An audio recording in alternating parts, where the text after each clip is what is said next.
Oi, gente! Bem-vindas ao Nós entre Psis, um lugar de conexão, segurança e vínculo entre psicólogas. Hoje estamos com o nosso quadro Conectando Nós, novamente, com uma convidada super querida, que tem o jardim mais lindo e florido do Instagram inteiro. E com ela teremos o tema Nossa Prática Clínica com a ACT. Esse tema, falaremos um pouquinho sobre a abordagem, como ela funciona dentro da clínica e na prática dos profissionais que atuam com ela nos casos clínicos.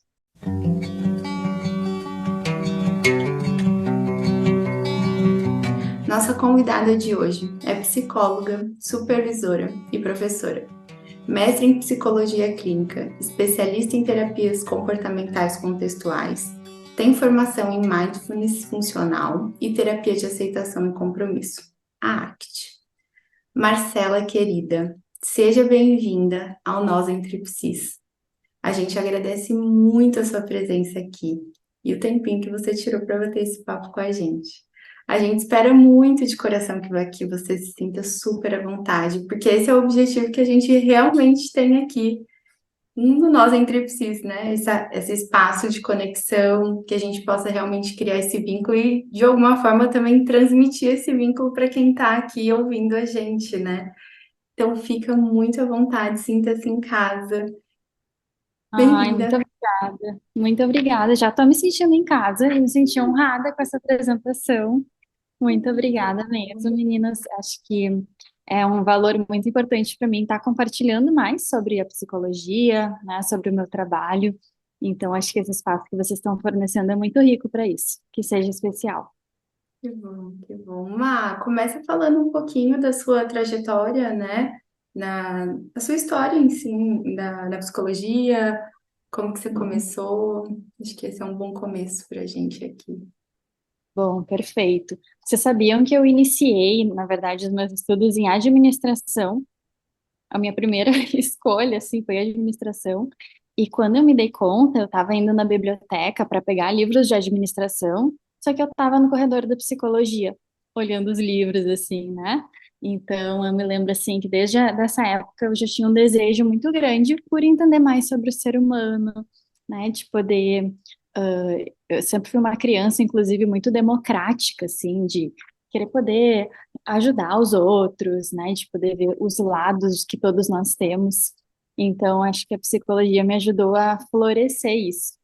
Então, quando eu entrei na psicologia, eu sempre fui muito cabeça aberta, assim, para me experimentar em diferentes abordagens, conhecimentos, para usufruir o máximo dos professores. E aí eu acabei me identificando mais com a TCC. Então, eu comecei a minha época de estágios atendendo em TCC, e bem na época estava assim, começando a amadurecer mais a terapia do esquema aqui no Brasil. Então, eu também comecei a estudar a terapia do esquema, comecei a atender, e o que mais me chamava atenção na terapia do esquema era essa ênfase para a relação terapêutica. Então, eu sempre acreditei muito assim no poder do vínculo, no poder das relações.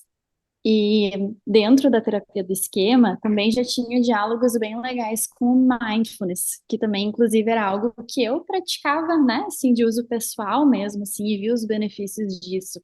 Então, nessa mesma época, eu fazia grupos de mindfulness, né, nessa mentalidade de me experimentar, de poder até me conhecer, ver o que que eu mais me identificava. E aí, por conta dos meus estudos em mindfulness e o meu desejo de aprofundar os estudos na relação terapêutica, foi que eu conheci a ACT, né, a terapia de aceitação e compromisso. Então, começou a se falar muito sobre as terapias de terceira onda, né, sobre essa questão de a gente não precisar modificar o pensamento e sim flexibilizar a nossa relação com ele. Então, eu fiquei muito curiosa, né, para entender que negócio era esse. Então, o mindfulness é um dos panos de fundo da ACT. E eu considero que foi o mindfulness, então, que me levou para estudar a ACT, assim como as outras terapias contextuais, né? Que tem muito esse foco no desenvolvimento de flexibilidade psicológica. Fantástico, fantástico. Que engraçado, gente. A Marcela falando aqui um pouquinho, né? Como tem psicólogos que estão vindo aqui conversar com a gente, falando que a psicologia não foi A É primeira mesmo. escolha ali Primeira de escolha. início. Inclusive a gente, né? A Fer também fez Aham. administração antes, né, Fer, de É, fazer ai, Você se psicologia. formou, Marcela? Você chegou a se formar e atuar? não, eu fui só um ano de Não. administração. E eu fui para administração. Eu já tinha um desejo lá no fundo de fazer psicologia, mas me falavam assim: não, psicologia não dá dinheiro, né? É muito Aham. difícil. E eu, como eu queria trabalhar, queria ficar independente dos meus pais, eu pensei: não, eu vou para administração, porque daí eu vou conseguir um trabalho logo. Mas não deu certo, assim, né? Quando eu vi, eu já estava muito envolvida, assim, as cadeiras até que a gente poderia escolher, eu fazia psicologia geral, eu fazia fundamentos da realidade brasileira, sociologia. Então, não teve jeito, o coração Não falou era mais, administração, não era. definitivamente. Eu era bem péssima em matemática, essas coisas assim, então. Sim, sim. Que bom. Legal. E a trajetória, né? É legal a gente ir observando como, às vezes, não só o objetivo final, mas os planos de fundo também vão influenciando a gente a chegar nesses caminhos. Antes da gente Com entrar aqui, a gente certeza. estava falando, né, disso, que hoje a Marcela realmente vai ser essa estrela iluminando a gente ali para a arte, que a gente está no escuro ali com essa abordagem. E acho que uma das primeiras que está vindo trazer uma nova abordagem aqui dentro do Nós Entre Psis, que vai conectando realmente esse nozinho que a gente está tentando formar. Má, fala um pouquinho para gente aqui o que que realmente é essa abordagem, né? O que que é a terapia de aceitação e compromisso, a ACT, que a gente tanto está falando. Como que você Bom, resumiria ela? é difícil, né, resumir, mas eu vou Uhum. fazer o meu máximo. Então, a ACT ela é uma abordagem voltada para o desenvolvimento de flexibilidade psicológica. E ela tem três pilares. O pilar da abertura. Então, o pilar da abertura busca uma presença mais aberta com os nossos pensamentos e as nossas emoções.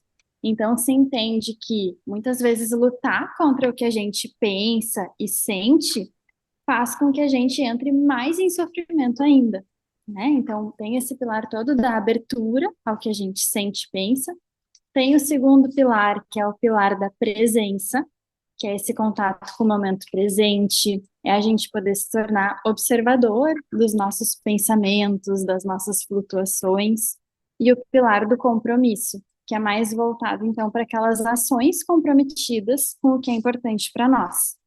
Então, se a gente for resumir até o que que é a flexibilidade psicológica, que é esse alvo da ACT, seria a gente ter uma postura mais aberta com aquilo que a gente pensa e sente, com mais presença na nossa vida, tendo ações em direção ao que é importante para nós.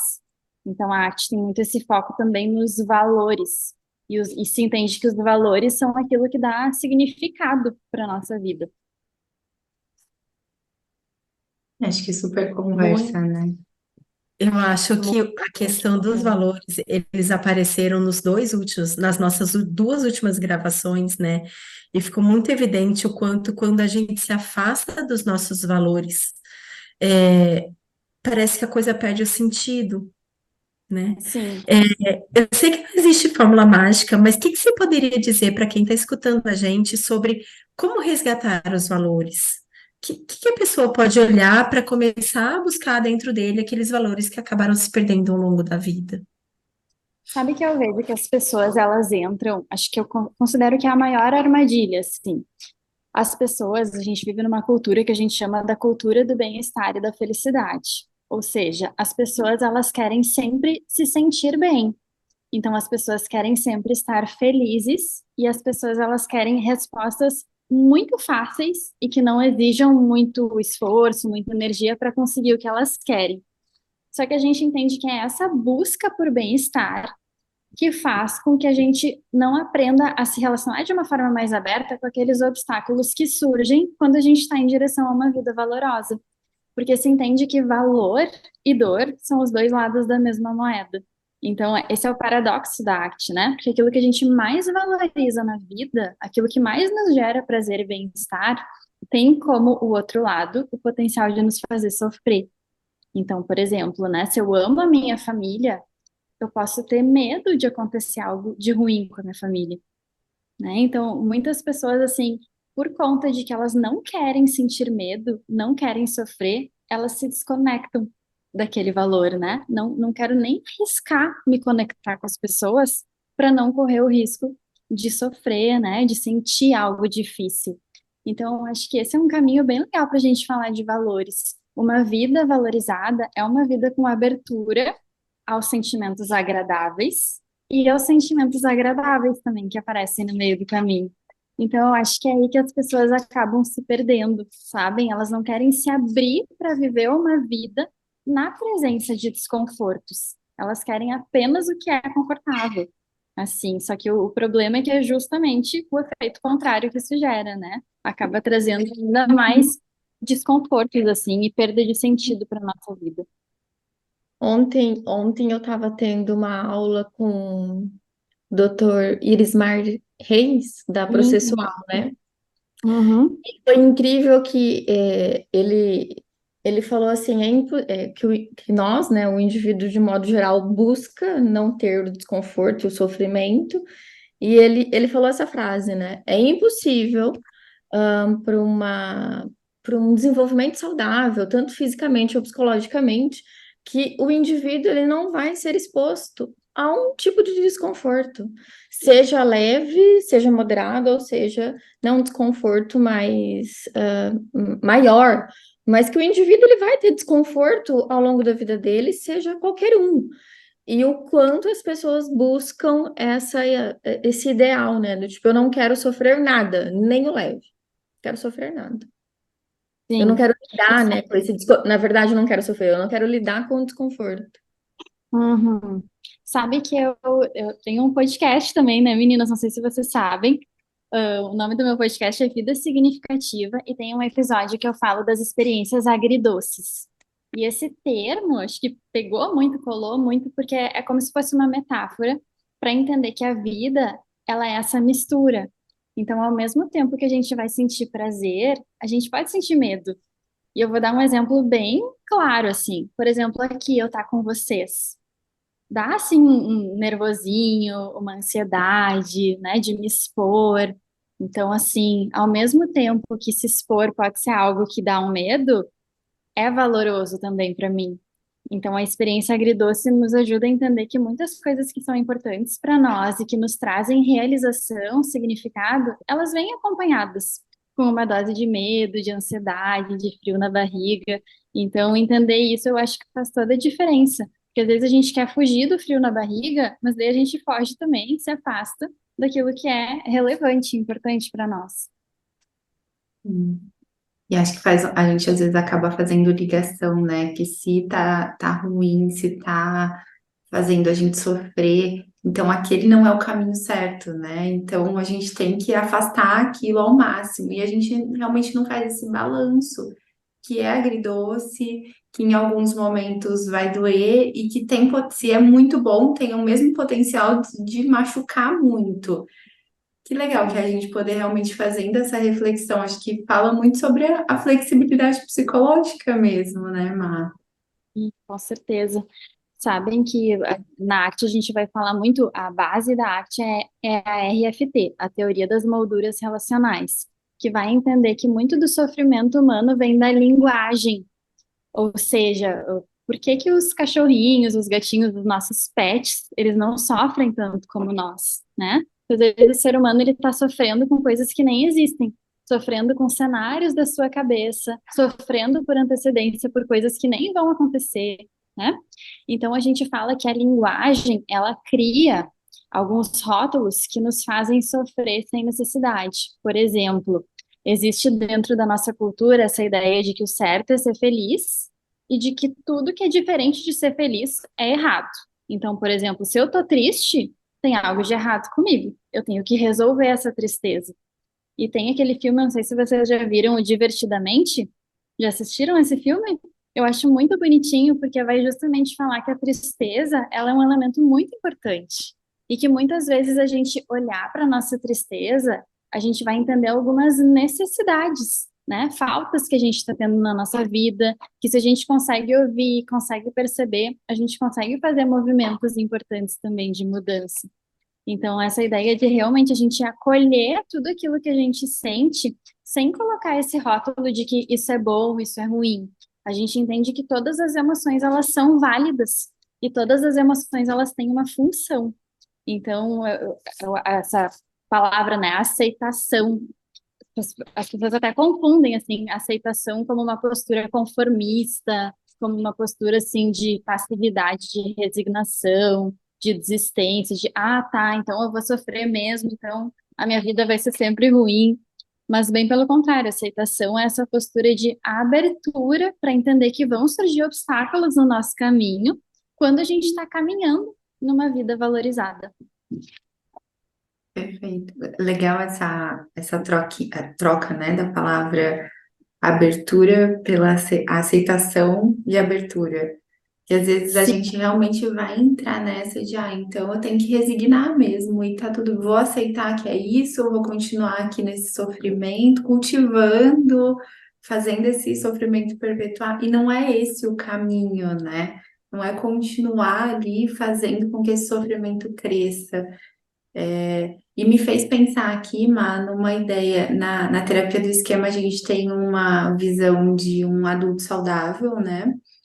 Que talvez Uhum. seja esse lado dessa abertura, esse indivíduo que tem a abertura, tem uma flexibilidade psicológica, tô aqui eu misturando as coisas, e um indivíduo mais desligado, mais desconectado emocionalmente, mais evitativo que talvez que quando a gente não tá muito conectada ali na terapia, a gente pode confundir que vai ser uma pessoa que vai chegar e vai falar, não, tá tudo bem, não, foi ótima semana, tá tudo certo, e a gente fala, tá super saudável, um adulto saudável, foi ótima semana. Como que a gente pode diferenciar um pouquinho, né, esse desligado emocionalmente para essa abertura ou dessa aceitação, dessa abertura para resignação? Sabe que na arte a gente vai falar que quando a pessoa está desligada, ela está em esquiva experiencial, né? Então ela Uhum. está esquivando daqueles sentimentos que normalmente são difíceis de sentir, né?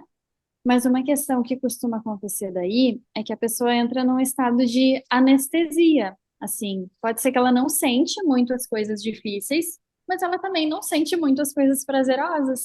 Exato. Então, o que nos ajuda a entender na arte quando que é importante trabalhar as esquivas é quando a pessoa ela está desconectada de valores.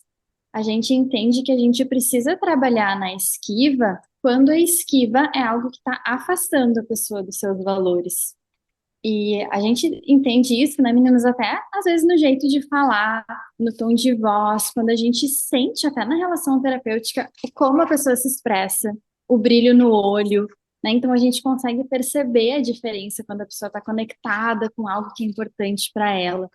E aí, normalmente, é quando a pessoa está em extrema esquiva, quando ela está nesse estado mais de anestesia, a queixa vai ser de que a vida está perdendo a graça, a vida está morna, né? Então, isso é um parâmetro que a gente usa, assim, para pensar quando que a gente precisa trabalhar essa esquiva. Normalmente é porque a pessoa está perdendo também, é como se ela botasse, assim, tem até uma historinha, que é o coração preso dentro da garrafa. É como se ela colocasse o coração preso dentro da garrafa para não sentir dor, mas também não sente essa vitalidade. Então, esse é um parâmetro assim que a gente pode usar para notar. A arte tem bastante metáfora também, né, Má? Que acho que ajuda a gente a desenhar bastante ali pro paciente.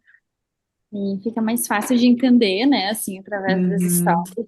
Acho que ajuda uhum, também a criar essa perspectiva, assim. Eu não estou falando de mim, eu estou falando da história, mas eu me enxergo dentro da história. sim.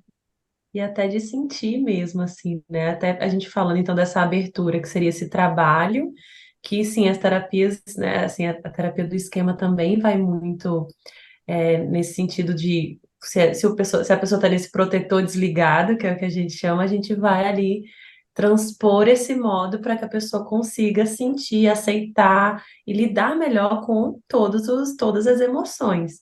né? Aí a metáfora, né? Essas análises assim acabam também sendo uma ferramenta para que ele possa se abrir a essas emoções também, né? Então faz muito sentido, acho que é muito interessante.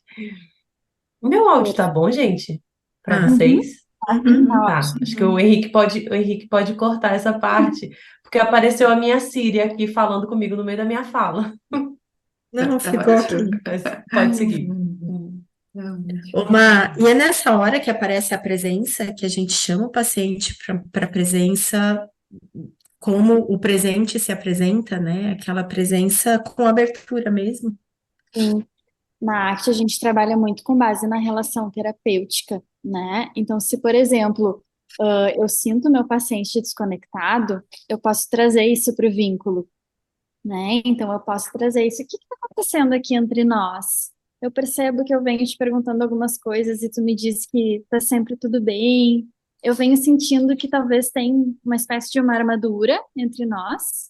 Ou tu nota que quando eu te pergunto sobre isso, isso e aquilo, são os momentos que tu mais se fecha, ou fala, ou muda de assunto, ou fala que tá tudo bem. Então, a gente vai fazendo uma análise funcional do que acontece dentro do contexto terapêutico, da relação terapêutica. E isso é muito legal, porque a arte ela tem esse objetivo também de ser bem experiencial. Então, a gente quer que o nosso paciente ele sinta isso na pele, dentro do setting, né? Então, para que ele possa notar assim, olha, realmente nesse momento eu estou sentindo medo, ou nesse momento me dá vontade de fugir, me dá vontade de mudar de assunto, e é essa mesma coisa que eu faço na minha vida lá fora, e que está me gerando tal e tal prejuízo. Então, a gente vai fazendo espécies de paralelos. O que acontece na relação terapêutica, os problemas que acontecem na relação terapêutica, às vezes problemas de vínculo, problema, né, de se conectar com aquela pessoa, normalmente é um problema que ela está apresentando lá fora na vida dela também, né, com problema nos seus vínculos, dificuldade, né, de se entregar para algumas situações. E o mindfulness, assim, né? O que vocês acham de a gente falar um pouquinho do mindfulness? Eu conheci o mindfulness em 2015, eu acho. Eu trabalhava num CAPS e eu entrei lá e a gente tinha que fazer um grupo de relaxamento. E aí, na época, eu falei, o que eu vou usar, né, ali e tudo mais, e fui pesquisar e comecei a estudar sobre mindfulness. Na época, eu fiz o programa das 8 semanas, né, ali. Gente, aquilo foi muito bom. Aquela época que eu conseguia ter super constância, assim, pelo fato da gente se encontrar semanalmente fazendo o programa é ótimo, assim, eu indico para todo mundo. E queria te perguntar, assim, é, como ter essa constância, assim, né, no mindfulness? Acho que, assim, a gente tem muitos mais benefícios tendo a constância, assim, e muitas vezes o que a gente escuta, tanto dos pacientes, isso também é uma dificuldade minha atualmente, assim, que é ter essa constância. Eu sei o quanto é bom, né? Eu sempre que dá ali, eu faço um tempinho, faço aquela forma bem informal também, né? Assim, de enquanto eu estou tomando banho, eu vou ali tendo essa atenção plena, né? Prestando atenção às sensações e tudo mais. Quando eu estou em outras situações, também tento ter esse olhar da atenção plena. Mas o que você poderia falar um pouco sobre isso, assim, da constância, da importância, mas também como a gente ter mais essa constância no mindfulness? Perfeito. Bom, quando a gente fala de mindfulness, a gente vai estar falando desse contato com o momento presente e dentro dos pilares que eu mencionei para vocês da ACT, a gente vai estar falando da presença, né? E também dessa postura de Uhum. aceitação. O mindfulness também tem isso, né? Da gente se abrir e para notar aquilo que a gente pensa e sente que está acontecendo no momento presente.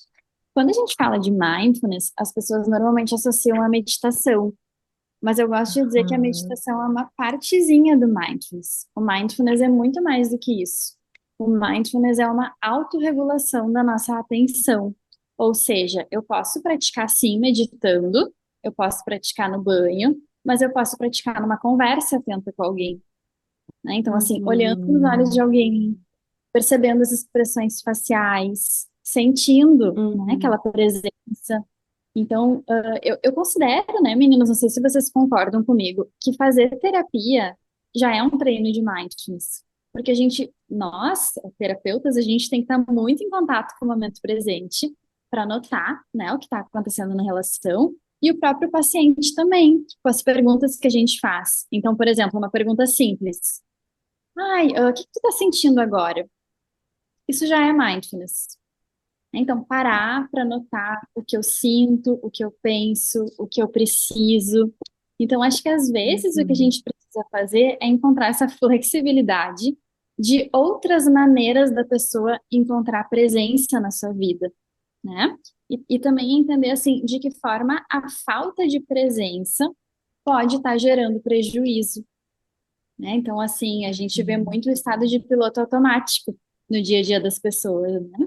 E notar, assim, de que forma esse piloto automático faz com que a pessoa tenha prejuízos, acho que é um bom motivador, até para ela poder ver a importância da presença.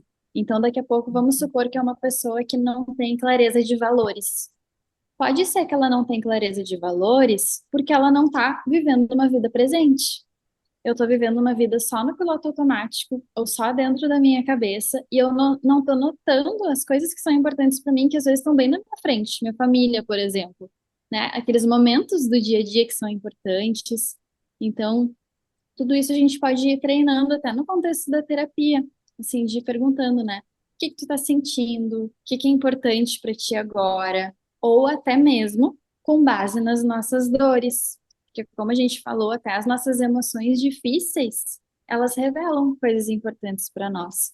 Então, são alguns caminhos que a gente pode fazer aí para ir trabalhando essa presença, o mindfulness, e mostrando para o paciente o quão importante é isso. Uhum, perfeito. Então é bem isso assim de ter essa postura, né, assim diante da vida, né, de estar atento, de estar ali presente de fato, né? Isso já é, a gente também já está praticando mindfulness também. Então, é isso, né? Que ótimo, gostei. Eu sempre tento ter essa postura Viu ali E só? pensando e quase como quando dá. uma Ah, filosofia mesmo de vida, é isso? É, Eu vejo dessa forma, assim, a gente pode dizer que o mindfulness é uma prática, mas também é uma postura de vida, né? Até porque tem uhum, algumas atitudes básicas para a gente praticar mindfulness, eu quero dizer, uma intenção para eu praticar. Então, existem alguns princípios, eu vou até mencionar para vocês. Um dos princípios é essa aceitação, né? Eu estar aberto para notar tanto estímulos internos, pensamentos, emoções, sensações físicas, quanto estímulos externos, situações que acontecem fora de mim, né? Tem também essa postura que eu adoro, que a gente chama de olhar de principiante, ou também conhecido como olhar de criança, olhar de turista. Sabem quando a gente vai viajar e a gente fica observando aquelas coisas com encantamento? Então, é essa postura que normalmente as crianças têm, né? As crianças, elas recebem a experiência de uma maneira muito mais curiosa, aberta, encantada. Só que nós, adultos, a gente vai crescendo e a gente vai entrando nesse estado, né? Até conectando com os usando energia, né, gente? A gente vai buscando coerência, economizando energia, e a gente se fecha para as coisas que são novas, né? A gente fica só repetindo padrões, a gente fica nos nossos automatismos. Só que o problema disso, muitas vezes, é que a gente perde essa capacidade de se encantar com o novo. E o terceiro princípio, para contextualizar para vocês, é o tente não julgar. E o que isso significa? A gente notar essa nossa tendência de colocar rótulos nas coisas. Então, por exemplo, isso é bonito, isso é feio, isso é certo, isso é errado, isso eu gosto, isso eu não gosto. E esses nossos rótulos, eles muitas vezes engessam a nossa relação com a experiência. Porque daí eu não estou experimentando de fato. Eu estou simplesmente olhando pelas lentes dos meus rótulos a experiência em si, né? E me relacionando com ela, às vezes, de uma forma mais fechada, ou ainda nem experimentando aquilo. Daqui a pouco pode ser que eu até gosto, ou eu tenho uma visão diferente. Então, por isso é muito importante a gente fazer essa diferenciação do mundo da mente, que é o mundo dos pensamentos, dos rótulos, das avaliações, dos julgamentos, e o mundo das experiências. O mundo das experiências é isso que a gente sente, né? Que a gente entra em contato com a realidade. Um dos livros mais famosos da ACT se chama assim, Saia da sua mente e entre na sua vida. Que tem bem essa ideia da gente sair dos nossos rótulos e entrar em contato com a experiência de fato. A gente faz isso com as emoções, né? A tristeza é ruim, a raiva é ruim, então não vou sentir, não vou falar, não vou nem olhar para ela, né? A alegria, ok. Então eu posso olhar para ela com mais carinho e aceitação. Uhum. Tem, Exato. tem a parte de um filme que eu lembrei quando a gente fala desse olhar, é, né, de criança, desse olhar de tipo, olhar com essa curiosidade, porque assim, a gente aqui falando de abordagem, né, na DBT a gente estuda muito mindfulness. Na verdade, a gente pratica muito mindfulness. E a gente pratica, não adianta a gente praticar com o nosso paciente e não praticar, né? Eu fiz há 8 semanas, porque eu acho que, né, não teria como eu passar para o meu paciente não fazendo, né? Não fazendo comigo. E eu não lembro o nome do filme, mas sabe o Ursinho Puff? Né? Todo Uhum. mundo, tipo, todo mundo lembra, né, gente? Por favor, não vá me dizer que é só da minha época. Não, eu amava. Tem um filme, eu acho que é na Disney. Eu acho que é na Disney, depois eu posso confirmar e a gente pode até colocar lá no Instagram, né? Tipo, como referência. É o menino, acho que é Christoph, que ele é. Christopher Robin, acho que é esse filme que ele cresce, né? E ele se Isso, é o filme que. desconecta. Isso, é o filme que ele cresce, ele desconecta, tipo, ele não lembra mais, né? Tipo, a vida. Só trabalha, e ele quer garantir o É, sustento da família, mas a família tá super insatisfeita com ele, só trabalhando, né? ele tá tão no automático e tem uma. Acho que tem uma cena que eu acho que o Puff tá dentro do trem. Acho que ele tá indo, né? Sei lá, atrás do Christoph. E ele fica assim: árvore, casa. é, Ou seja, ele tá na janela e ele tá descrevendo tudo que ele está vendo. Ele tá observando, descrevendo e não julgando. É incrível, incrível, incrível esse filme. Perfeito. Eu até cheguei a me arrepiar lembrando do filme. É muito bom mesmo, É porque o muito que que legal. acontece? Assim, até traduzindo para o que a gente está conversando hoje sobre arte, ele entra em regras, o Christopher, né? Ele cresce e ele entra numa regra da seguinte forma, assim: eu preciso trabalhar e ganhar dinheiro para sustentar a minha família no futuro. Só que a questão é que ele passa a viver mais no futuro do que no presente. Daí o que que acontece? A filha dele está crescendo, a esposa está insatisfeita e ele está constantemente priorizando o trabalho. Ou seja, a vida está passando e ele está perdendo, está se afastando do que ele tem de mais valoroso. Né? Então, acho que é um bom exemplo assim de uma pessoa que está presa dentro da cabeça e não está notando o impacto na vida, assim. Perfeito. Eu lembrei também do filme Clique, né? O Clique fala disso, né? Todos os momentos dolorosos ele acelera, e aí quando ele vai ver, ele perdeu toda a vida, ele perdeu a convivência com os filhos, ele não viu os filhos crescerem. E esse passar os momentos dolorosos tem a ver com essa esquiva experiencial, né? Eu não quero sentir a dor, mas consequentemente, se eu passo os momentos dolorosos, eu passo também aquilo que tinha de significativo junto com eles. Um controle também, né? Envolvendo. E o clique literalmente é um controle mesmo que a gente tem ali, né? E Má, ficou pensando aqui com esses exemplos que a gente vem pegando aqui dos filmes e tudo. Como são esses pacientes que vão chegando ali para a ACT? Existe um perfil que a ACT abraça melhor, né? As terapias de terceira onda, a gente vem percebendo que tem um perfilzinho, até atendendo personalidades, né? Traços mais rígidos ali, a DBT border. Como é para a ACT isso? Existe um perfil?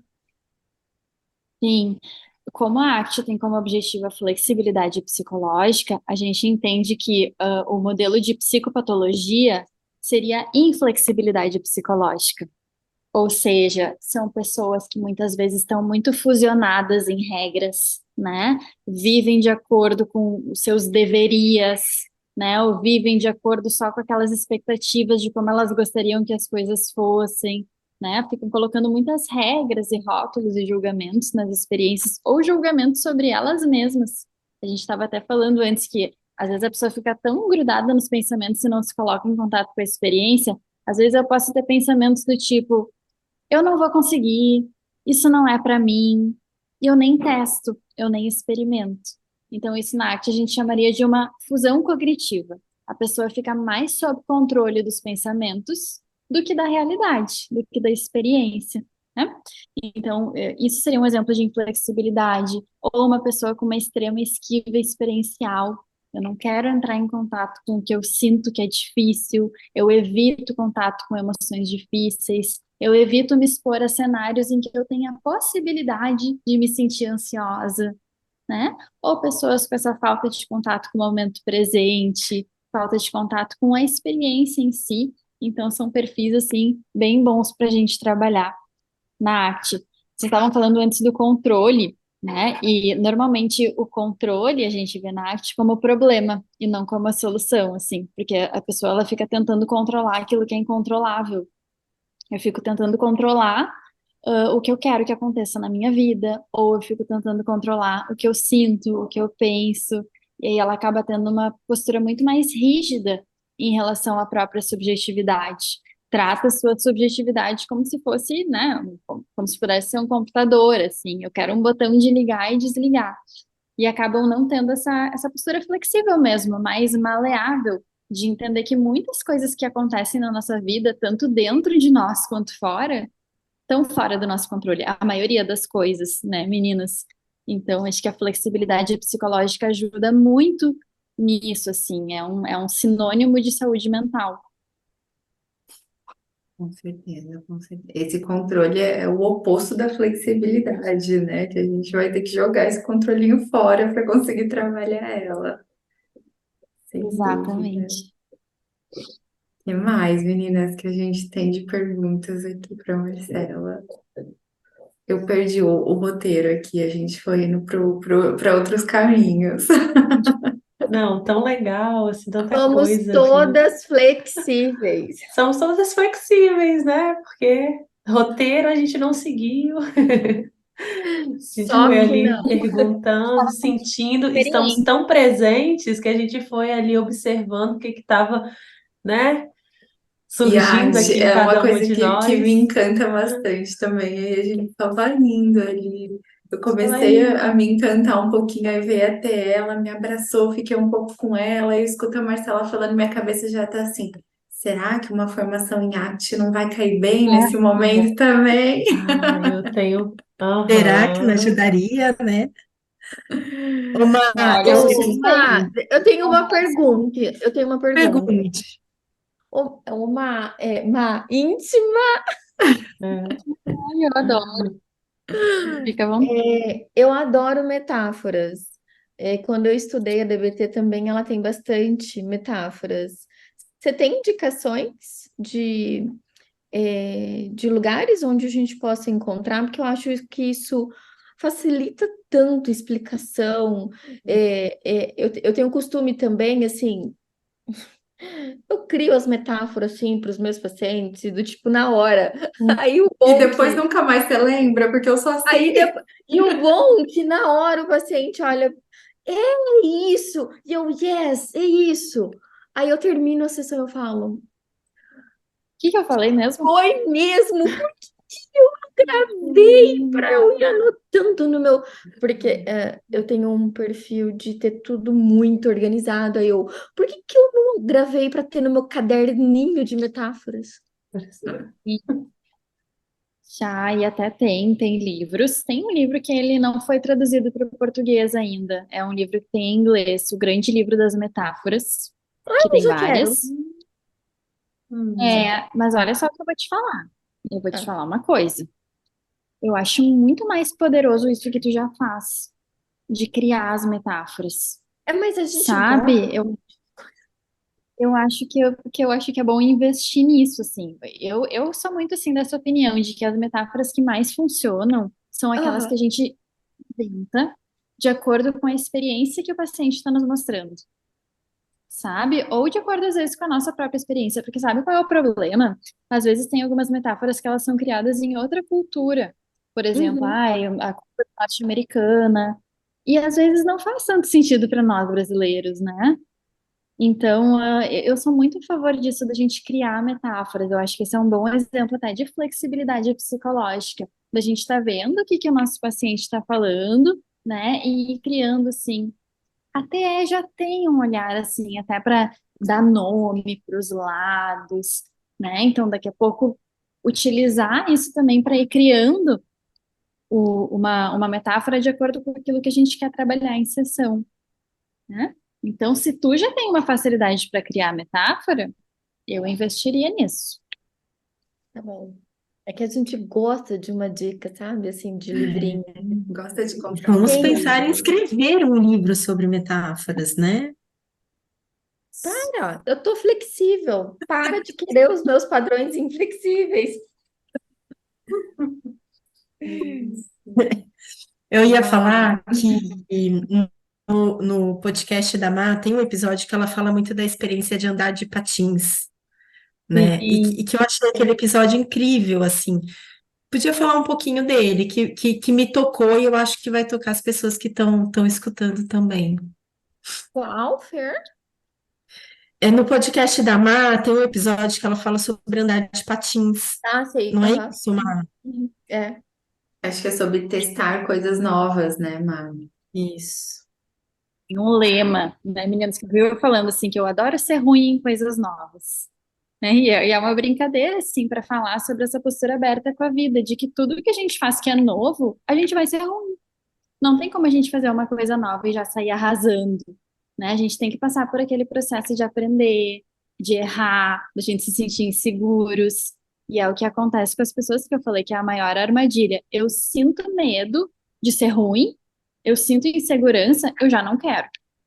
Só que daí eu perco a possibilidade de aprender, né? Ou até de gostar daquilo. Eu vou contar para vocês a história do patins. No meu podcast eu trago muitas experiências pessoais, assim, porque eu acho que vai fazendo mais sentido e vai virando uma metáfora também, né, meninas? Porque daí é a minha história. Assim, eu acho que ajuda as pessoas a se identificarem. Eu, desde criança, sempre achei muito legal patins. E daí eu fui, depois de adulta, numa patinação no gelo pela primeira vez. E aí eu comecei a patinar, só que é muito difícil. Eu não sei se vocês já andaram de patins no gelo. Eu achei extremamente difícil e eu que não tinha prática nenhuma com patinação, né? E aí eu me percebi me segurando nas laterais, assim, para não cair. Eu tava morrendo de medo de cair. Daí eu tava me segurando o tempo todo, só que quanto mais eu me segurava, menos eu conseguia, né, desenvolver ali, ou aprender a técnica. E aí eu comecei a observar as crianças patinando, e as crianças indo pro meio da pista, e elas caíam no chão, levantavam, batiam assim, limpavam a bunda, e continuavam patinando. Daí eu parei, essas crianças caindo, e eu aqui, o que que tá acontecendo comigo? Daí eu me dei conta que eu estava querendo evitar cair, eu estava querendo evitar a vergonha, eu estava querendo evitar o medo do ridículo, ou seja, eu estava em esquiva experiencial total, mas consequentemente o que estava acontecendo comigo? Eu estava evitando aprender. Daí eu entendi assim, tá, para eu poder aprender a andar de patins, eu preciso correr o risco de cair. Eu preciso correr o risco de ser ruim nisso, né? Eu preciso correr o risco do medo do ridículo, da vergonha. E aí eu disse que as crianças foram muito sábias, né? Que elas me mostraram que tá tudo bem cair. E daí, a partir do momento que eu me permiti cair, eu comecei a aprender. E eu acho que essa é uma metáfora muito bonita, assim, porque daí eu desenvolvi até prazer. Comecei a ver como é a fluidez dos movimentos, tudo. Então, quantas vezes na vida, né, a gente não tem que se permitir ser ruim ou se permitir cair, até para aproveitar a experiência ou para melhorar, para aprender. Essa metáfora casa com tudo que a gente está conversando até agora, né? Com Tudo. abertura, com flexibilidade, com tudo, tudo. Ótimo. Eu achei esse episódio incrível. Eu achei que ele junta tudo, né? A aceitação, a presença, a abertura, e traz realmente uma lição, né? Para eu aprender a andar de patins, andar de bicicleta, a nadar, enfim, eu vou ter que ter o joelho ralado. E eu até desconfio de crianças que não têm o joelho ralado, sabem? Porque Exato. normalmente são crianças que não estão brincando, não estão se Uhum, permitindo riscar. exato. Exato. Tem um outro episódio até e recomendo para vocês, é As Cicatrizes da Vida, onde eu falo justamente que as cicatrizes, elas são sinais de que a gente está vivendo. Cicatrizes num sentido metafórico até, né? As nossas ah, dificuldades, né? As perdas. Eu acho que entra no ponto que você falou, né, de ser o outro lado da moeda, né? A gente está falando da mesma coisa, só que do outro lado. Machucou, mas também significa que eu pude viver aquele momento, talvez da melhor forma que eu podia. Eu caí, mas assim, e aquele ventinho que bateu no meu rosto, era que eu estava conseguindo patinar 5 segundos antes de cair. Então, acho que vai Exato. conectando, né? Na arte a gente usa a expressão assim, escolher o sofrimento que vale a pena. Porque às vezes, meninas, não arriscar também é sofrer. Só que a gente não se dá conta disso, assim. O não tentar também é sofrer. Exato. E às vezes é uma vida Toda não uma tentando, reflexão. né? E aprisionada naquilo e não se vive uma vida valorosa. Sim. Mas acho que para a gente ir caminhando ali para o fim, né? A gente tem uma perguntinha que a gente. Acho que eu vou começar a mudar essa fala, não deixar mais pergunta. A gente tem um pedido que a gente deixa para os nossos convidados aqui. Já é um quadrinho nosso no final, né? Que é um pedido que a gente faz para vocês deixarem uma mensagem. E tem uma única cláusula nesse pedido, que é que vocês deixem essa mensagem vindo realmente do fundo do coração de vocês, para que possa realmente conectar com quem está aqui ouvindo a gente. Então, esse é um pedidozinho que a gente pode fazer para você. Qual é a mensagem que você gostaria de deixar do fundo do seu coração? Ai, acho que depois de tudo que a gente conversou, não teria como eu não falar outra coisa que não seja a gente se permitir experimentar ser ruim em coisas novas, né? A gente se permitir entrar em contato com a experiência, a gente se permitir sentir o agridoce da vida, a gente se abrir para aquelas coisas que são difíceis em prol daquilo que é importante para nós. Eu acho que isso pode trazer muito mais leveza, flexibilidade e significado para nossa vida. Ai, com certeza. Fechando com chaves de Nossa, ouro, Marcela, então. amei, assim, eu tô querendo escutar todos os restantes dos teus episódios, primeiro de tudo, e assim, você já deixou aqui muitas reflexões pra gente. Muito obrigada, adorei, viu? Gina, adorei estar com vocês também. Obrigada pelo convite. Mas Deixa agora pra gente, aproveitar então, o espaço para é, você falar um pouquinho de você, né? Quem tá aqui ouvindo a gente talvez ainda não te conheça, onde as pessoas te encontram, o que que você está fazendo. O espaço é os seu. teus, onde a gente, né, pode ali seguir o podcast, o Instagram, enfim, coloca aí Olha, menina, pra gente. eu vivo o que eu prego, né? Então, assim, eu sou especialista em ser ruim em coisas novas. Então, eu faço muitas coisas. Então, eu sou podcaster, né? Eu tenho meu podcast do Vida Significativa. Eu tenho um canal no YouTube também, onde eu falo sobre ACT. Então, podem me procurar pelo meu nome mesmo. Eu tenho meu canal no Insta. E agora, ontem, acho que foi que eu fiz o Threader, como é que se fala? Nem sei como se Gente, que pronuncia. medo, né? Dessa nova rede social. Dentro também, conversando com o pessoal. E atualmente, então, eu estou muito voltada assim para cursos. Eu tenho curso de ACT, eu sou supervisora também, sou professora, psicóloga. Então, atualmente, a minha energia está bem voltada assim a poder disseminar a terapia de aceitação e compromisso. Ótimo. E como que tá seu Instagram, Má? É psicóloga Marcela Bon, Bohn. Ótimo. Então, gente, se vocês quiserem, gostaram, né? É só eu pedir a Marcela aqui mais uma vez, a gente traz ela, tenta trazê-la de volta. E Má, as portas do Nós tá super aberta para você em outros momentos. A gente tá super contente de ter você aqui, né? Plantando essa sementinha da ACT, talvez no coração de nós quatro aqui, quem sabe, num outro Sem momento. dúvida. Nossa, você volta aqui, a gente tá com a formação em dia, né? Por Acho favor, que tem uns isso. 2 dias que eu falei para vocês lá no grupo, gente, eu tô querendo fazer uma formação em ACT. E olha só, né, assim, as coisas acontecendo. Então, Olha, nada é se a por Marcela tivesse acaso, vindo 3 dias já, atrás, né?